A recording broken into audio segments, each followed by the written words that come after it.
పరిశ్రమల్లో పనిచేసే కార్మికులు యువకులను లక్ష్యంగా చేసుకుని గంజాయి విక్రయిస్తున్న ఇద్దరు నిందితులను పోలీసులు అరెస్ట్ చేశారు. మెదక్ జిల్లా 44వ జాతీయ రహదారి మనోహరాబాద్ మండలంలో గంజాయి విక్రయిస్తున్న ఇద్దరు నిందితులను పోలీసులు వలపన్ని పట్టుకున్నారు. నమ్మదగిన సమాచారంతో మనోహరాబాద్ ఎస్ఐ సుభాష్ గౌడ్ తనిఖీలు చేపట్టి బీహార్ రాష్ట్రానికి చెందిన రంజన్ కుమార్ అనే వ్యక్తి ఐటీసీ కంపెనీలో డ్రైవర్ గా విధులు నిర్వహిస్తున్నారు. గంజాయి విక్రయించినా సేవించినా చట్ట ప్రకారం చర్యలు తీసుకుంటామని, ఎక్కడైనా గంజాయి విక్రయిస్తున్నట్లు సమాచారం అందిస్తే వారి వివరాలను గోప్యంగా ఉంచుతామని, గంజాయి నిర్మూలనకు ప్రతి ఒక్కరూ సహకరించాలని పిలుపునిచ్చారు.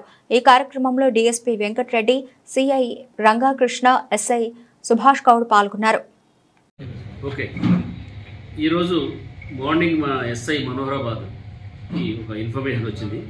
ఒక వ్యక్తి వాళ్ళ ఏరియాలో గంజాయి తీసుకొచ్చి కొంతమందికి సప్లై చేస్తున్నట్టుగా ఇన్ఫర్మేషన్ వచ్చి, ఆ ఇన్ఫర్మేషన్ మీద మా అధికారులందరికీ తెలియజేసి దీని ఎన్డీపీఎస్ యాక్ట్ సిస్టమ్ ప్రకారము పంచువిట్నెస్ని తర్వాత తీసుకొని పోయి అటు వ్యక్తిని చెక్ చేయగా వీళ్ళ పోలీసు వాళ్ళు చూసి ఈయన ఒక ప్లాస్టిక్ కవర్ దాచిపెట్టిండు. ఇమీడియట్గా పోలీసు పట్టుకొని అతన్ని ఇంటరాక్షన్ చేస్తే తన పేరు రంజన్ కుమార్.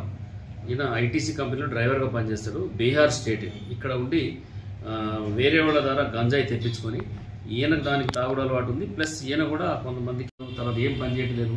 దీనికి ఎవడో కూడా ఈ మన ఒక్కడ అలవాటు అయితే వాడు ఫ్రెండ్స్ అందరికి అలవాటు చేయడం ఇవన్నీ జరుగుతుంది. అందరూ కూడా ఇన్వాల్వ్ కావాలా, అందరూ కూడా దీని మీద అవేర్నెస్ కావాలా. ఏదైనా చిన్న ఇన్ఫర్మేషన్ ఉన్నా మాకు చెప్పండి, మేము ఎవరి పేరు బయటికి చెప్పము. ఎందుకంటే మీరు చెప్పడం వల్ల ద్రోహం చేసినట్టు కాదు, ఆ సమాజానికి మీరు న్యాయం చేసినట్టుగా మీకు కూడా బాధ్యత ఉంది. డెఫినెట్గా ఇది గంజాయి లేని సమాజం. ఇప్పుడు మీరు చూస్తున్నారు, మన గవర్నమెంట్ కూడా దీని మీద చాలా ప్రత్యేకమైన శ్రద్ధ ఉంది. దీనికి సపరేట్గా ఒక టీజీ న్యాబ్ అని పెట్టి కొన్ని బడ్జెట్ తయారీ ఇచ్చి ప్రతి జిల్లాకు ఒక ఫోర్స్ పెట్టి మనం చేస్తున్నారు. ఇది ఇంత గవర్నమెంట్ ఇన్వాల్వ్ అయినప్పుడు పబ్లిక్ కూడా ఇన్వాల్వ్ కావాలా, అందరు పీపుల్ ఇన్వాల్వ్ అయ్యి దీన్ని లేకుండా చేయాలనేది దాంట్లో మన గట్టి సంకల్పంతో పనిచేస్తే డెఫినెట్గా మేమైతే ఎప్పుడు 24 గంటలు ఎక్కడ ఏం చిన్న ఇన్ఫర్మేషన్ వచ్చినా కూడా చెక్ చేసి పట్టుకోవడానికి రెడీగా ఉంటాము. మీరు మీ ఇన్ఫర్మేషన్ ఇవ్వాలని కోరుతున్నాను. విచారణలో ఇంతకుముందు వీళ్ళు ఎక్కడైనా తీసుకొచ్చినట్లు ఇప్పుడు ఇంటరాక్ట్ చేస్తాం. ఇప్పుడు దీంట్లో వీళ్ళు ప్రొఫెషనల్సే. వీళ్ళు ఒరిస్సా పోయి ఈ శ్రీధర్ సాహు అనే వ్యక్తి తీసుకొస్తాడు, ఇక్కడ అమ్ముతాడు, బొంబాయి పోయి అమ్ముతాడు, అన్ని అదే పని వాడు. మన రాష్ట్రంలో ఎక్కడైనా కేసులు నమోదైనా సార్ అది కూడా వెరిఫై చేస్తాం. ఇప్పుడు చేస్తాం, మొత్తం డీటెయిల్ తీసి పాత కేసులు కూడా ఇన్వాల్వ్ చేసి దీని మీద ప్రాపర్గా సెక్షన్ పెట్టి చేయొచ్చు. తర్వాత ఈ కేసులో దీన్ని మన మనోహరాబాద్ పోలీస్ స్టేషన్లో ఎస్ఐ గారు, వాళ్ళ సిబ్బంది, సిఐ తర్వాత వాళ్ళ సిబ్బంది, తర్వాత ఇక్కడ 2 ఫ్రంట్ డిఎస్పీ వీళ్ళందరూ కూడా ఎందుకంటే కష్టపడి, ఎందుకంటే నిన్ననే ఒక కేసు దొరికింది మనకి, అయినా కూడా ఇమీడియట్గా మళ్ళీ ఇంత పెద్ద మొత్తంలో ఫస్ట్ టైం ఒక 10 కేజీలు పట్టుకోవడం మనం ఇటీవల దొరికింది. కానీ ఎంత ఎక్కువ దొరకలేదు ఇప్పుడు, ఇది ఎక్కువ. అందుకే మేము వీళ్ళని స్పెషల్గా అభినందిస్తున్నాం. ఇది ఒక లెక్క కాదు, ఇంకా పట్టుకోవాలి మనం, అందరు ఇన్వాల్వ్ కావాలి. పబ్లిక్ని ఒకటే కోరుతున్నాను, ఇన్ఫర్మేషన్ ఇవ్వండి మాకు, మేము చూసుకుంటాం మొత్తం.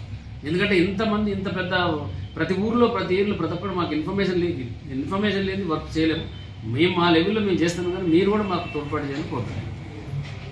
వేరే ఒక వ్యక్తి శ్రీధర్ సాహు అనే వ్యక్తి ఈయనకి గంజాయి సప్లై చేస్తాడని తెలిసింది. ఈయన ఇన్ఫర్మేషన్ మీద మా ఎస్ఐ మళ్ళీ వేరే ఇంటరాక్షన్ చేసి మళ్ళీ సేమ్ విట్నెస్ తీసుకొని మళ్ళీ పోయి చెక్ చేస్తే ముప్పిరెడ్డిపల్లి గ్రామ శివారులో ఒక ఇంట్లో ఉన్నట్టు చెక్ చేస్తే దాంట్లో శ్రీధర్ అనే వ్యక్తి దొరికిండు.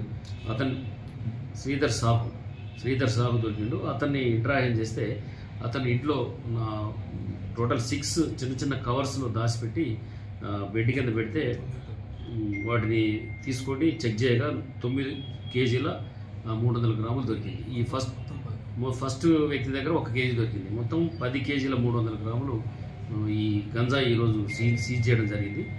అయితే వీళ్ళు ఏంటంటే ఇప్పుడు ఈ మన ఏరియాలో ఎక్కువగా కంపెనీస్ ఉన్నాయి. తర్వాత కొంతమంది యూత్ పిల్లలకి అట్రాక్ట్ చేసి ఈ ఎవరైతే ఈయన శ్రీధర్ సాహు అని ఉండో ఈయన ఒరిస్సా నుంచి తీసుకొచ్చింది. ఒరిస్సా నుంచి ఎక్కడి నుంచి తీసుకొచ్చింది కూడా కన్ఫెషన్లో వచ్చింది. అదంతా కూడా మేము డీటెయిల్గా కేసులో రాయడం జరిగింది. వీళ్ళు టోటల్గా 10 కేజీల 300 గ్రాములు ఇప్పుడు ఇద్దరి దగ్గర ఈరోజు మార్నింగ్ సీజ్ చేయడం జరిగింది. వీళ్ళని ప్రాపర్ ఇంటరాక్షన్ చేసి వీళ్ళు ఎవరెవరికి అమ్ముతారు, ఇంకా ఎవరెవరికి ఈ గంజాయి తాగే అలవాటు ఉంది, అవన్నీ కూడా మేము ఈ ఇన్వెస్టిగేషన్లో తర్వాత ఇంటరాగేషన్ బయటకు తీసి వీళ్ళ మీద ప్రాపర్ కేసు బుక్ చేసి కోర్టు ప్రొడ్యూస్ చేయడం జరుగుతుంది. వాల్యూ ఎంత ఉంటుంది సార్ అది బహిరంగ మార్కెట్లో? ఇది కేజీ కేజీ 2 lakhs వేస్తుంది అంతే సార్ 30,000 టోటల్. అయితే ఇప్పుడు వీళ్ళకి వచ్చేది ఇది టోటల్గా 3 కేజీలు, ఇది 10 కేజీలు 3 లక్షల రూపాయలు. కానీ వీళ్ళు కిందకు వచ్చేప్పటికి వాడు 5 గ్రాములు 500 రూపాయల లెక్క అమ్ముతారు కాబట్టి 10 లక్షల వాల్యూ ఉంటుంది. వీళ్ళకి మాత్రం హోల్సేల్గా వీళ్ళు తెచ్చేది మాత్రం 3 lakhs వాల్యూ ఉంటుంది. సార్ ప్రజలకు ఏం సందేశం ఇస్తారు సార్?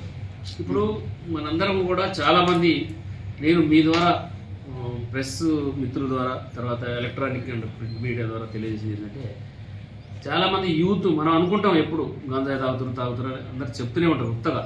కానీ వాళ్ళ ఇంట్లో వాళ్ళ తల్లిదండ్రులకు తెలుసు ఎవరు తాగే విషయం అనేది, ఆ బస్తీలో తెలుసు ఎవరు సప్లై చేశారు. కానీ ఎవ్వరు కూడా ముందుకు వచ్చి చెప్పరు, దాచిపెట్టుకుంటారు. వాళ్ళు దాచిపెట్టుకొని బాగా ముదిరిపోయిన తర్వాత మళ్ళీ మేమే పట్టుకోవాలి పోలీసు వాళ్ళని. కనీసం మాకు ఎవరైనా ఇన్ఫర్మేషన్ చెప్తే మేము ఎవ్వరం కూడా వాళ్ళ పేరు బయటికి చెప్పం. పబ్లిక్ ఇన్వాల్వ్ అయ్యి అన్ని రకాల పీపుల్ ఇన్వాల్వ్ అయితేనే దీన్ని మనం 100%గా ఎరాడికేట్ చేయగలుగుతాం మనం. ఎందుకంటే యూత్ ఇవాళ రేపు ఏంటంటే చాలామంది పని చేయకుండా ఉత్తగానే ఉంటారు.